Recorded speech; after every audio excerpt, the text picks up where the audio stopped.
అమ్మ నాన్న కూడా విద్యా వ్యవస్థకి అంకితమైపోయారు. నాన్న కొట్టాడనో, 10వ తరగతిలోనో, ఇంటర్‌లోనో సరైన మార్కులు రాలేదనో, ఫెయిల్ అయ్యాననో, అన్ని మరో అపజయం ఎదురైందనో ఆత్మహత్యలు చేసుకునేవాళ్ళు, ఆత్మహత్య ఆలోచనలు చేసేవారు, డిప్రెషన్‌కి వెళ్ళిపోయేవారు. ఎన్ని రోజులు చాలా తేడా 15-20 డేస్ బాగా నలిగిపోయారు. నలిగిపోయాను. ఇంకా అయిపోయింది అనుకున్నాను.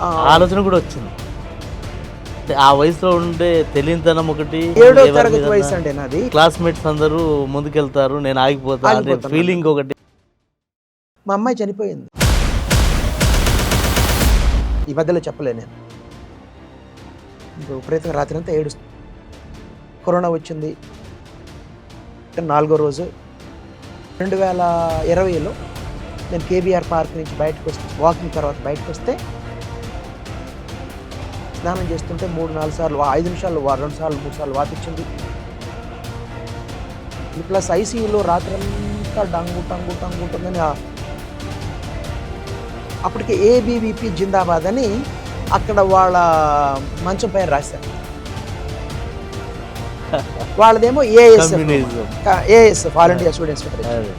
వాళ్ళు అనుకుని వీడిని కొట్టి బయట పడేయాలి, వీడు ఏవి కూడా ఇచ్చాడు అనుకున్నారట. ఇప్పుడు కొట్లాట కాకుండా ఇలా ఎందుకు అలా ఎందుకు ఇలా ఎందుకు, మీరేమిటి సిపిఐ ఎందుకు సిపిఎం ఎందుకు, రెండు ఎందుకు తెలిసిపోదు. అప్పటికి నాకు తెలిసిందంతా వాదించాను, నాకు కన్విన్సింగ్ అనిపించింది. సో వామపక్ష ఏఎస్ఎఫ్లో చేరాను. తిరుపతిలో 2 సంవత్సరాలు అదేనండి.